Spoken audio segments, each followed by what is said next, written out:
Assalamualaikum warahmatullahi wabarakatuh. Bagaimana kabarnya hari ini anak-anak? Alhamdulillah, luar biasa. Allahu Akbar.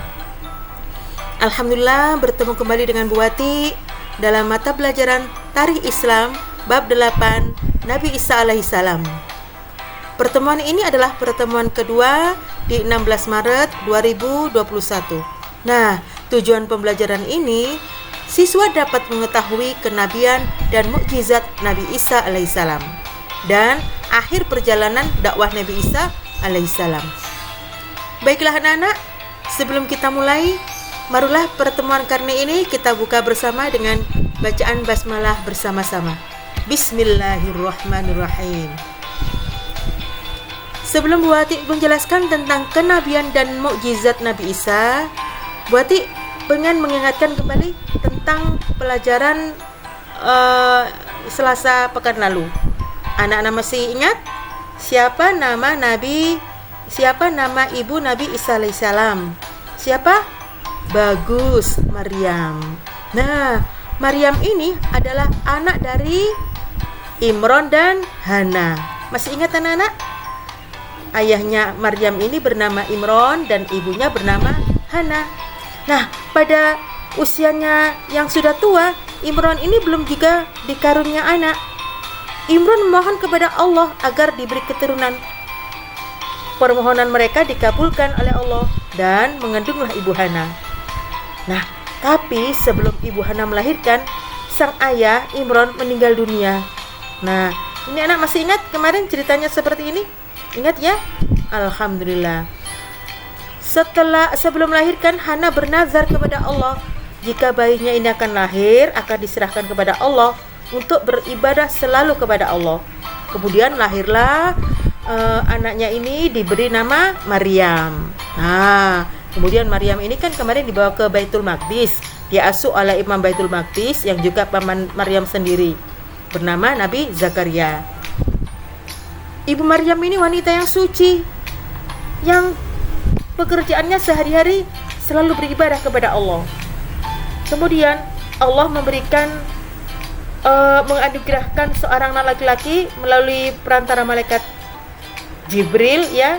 Dan inilah yang membuat kaum Yahudi itu mencemooh kepada ibu Maryam, karena ibu Maryam hamil tanpa pernah berhubungan dengan laki-laki.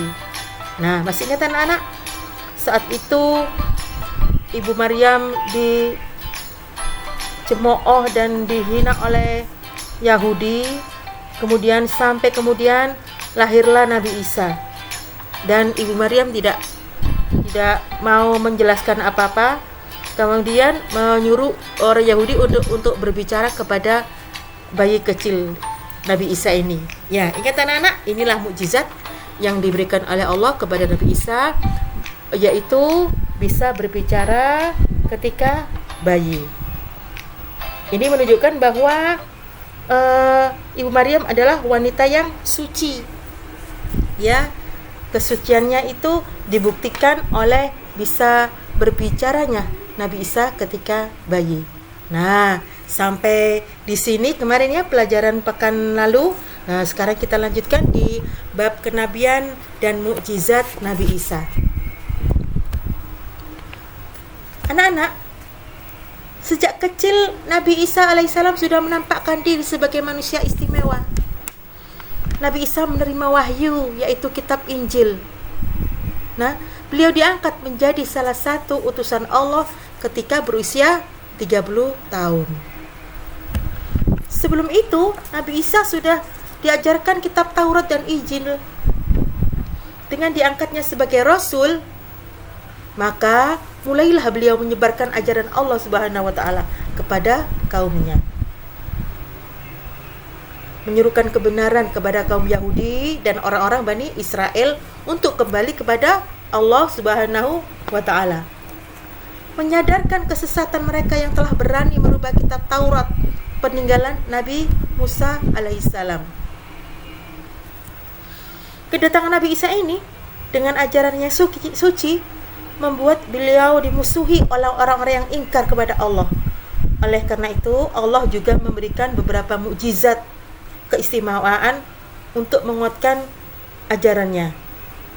Nah, salah satu ajaran Nabi Isa alaihissalam adalah tentang adanya nabi sesudahnya, yaitu Ahmad atau Muhammad. Hal ini disebutkan dalam firman Allah di surat As-Saff ayat 6. Ya. Mukjizat atau keistimewaan yang diberikan oleh Allah kepada Nabi Isa ini adalah satu, ya, kemarin itu ya, bisa berbicara ketika masih bayi. Ya. Kemudian menyembuhkan sakit buta, menyembuhkan sakit kulit, menghidupkan orang mati, membuat burung dari tanah, dan menurunkan makanan dari langit. Saat itu pengikut-pengikutnya Nabi Isa meminta bukti mukjizat kepada Nabi Isa ketika beliau melakukan perjalanan dakwah berpindah-pindah tempat.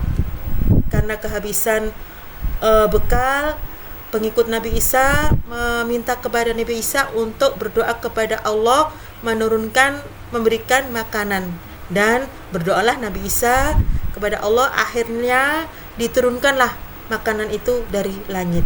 Ya, buat diulangi ya, mukjizat atau keistimewaan yang Allah berikan kepada Nabi Isa.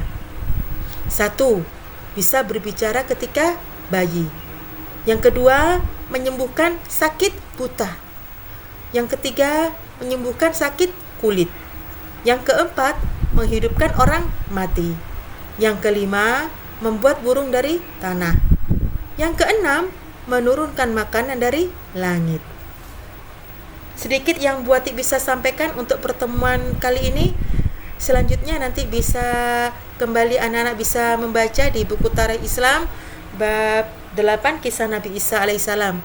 Kalau anak-anak punya buku cerita tentang 25 nabi, Buati akan lebih senang karena anak-anak itu bisa menambah wawasan pengetahuan ilmunya tentang kisah-kisah 25 nabi.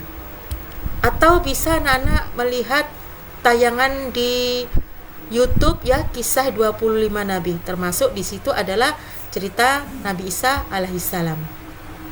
Nah, untuk tugas pekan ini adalah kalian merangkum atau meringkas kisah Nabi Isa alaihissalam, ditulis di buku Tarikh Islam dan difoto dan dikirimkan ke Buati.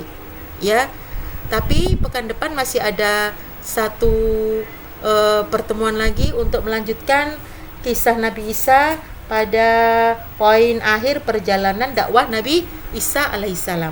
Nah, nanti sambil merangkum, meringkas, kalian akan mengetahui kelanjutan dari kisah Nabi Isa alaihissalam. Nah, anak-anak, pesan Buati, jangan lupa selalu jaga sholat 5 waktu. Ya, selalu patuhi protokol kesehatan. Apa saja itu? 1. Rajin cuci tangan dengan sabun. Yang kedua, gunakan masker. Yang ketiga, jaga jarak aman. Yang keempat, hindari kerumunan. Jangan lupa subscribe channel YouTube Mumtazmat agar kalian bisa mengikuti pelajaran-pelajaran yang lainnya. Sampai jumpa pekan depan. Terima kasih. Semoga Allah selalu melindungi anak-anak, ibu bapak guru, dan juga keluarga kita tercinta dari musibah-musibah yang tidak kita inginkan. Semoga Allah memberikan perlindungan kepada kita semuanya. Terima kasih. Nasrul minallah. Wassalamualaikum warahmatullahi wabarakatuh.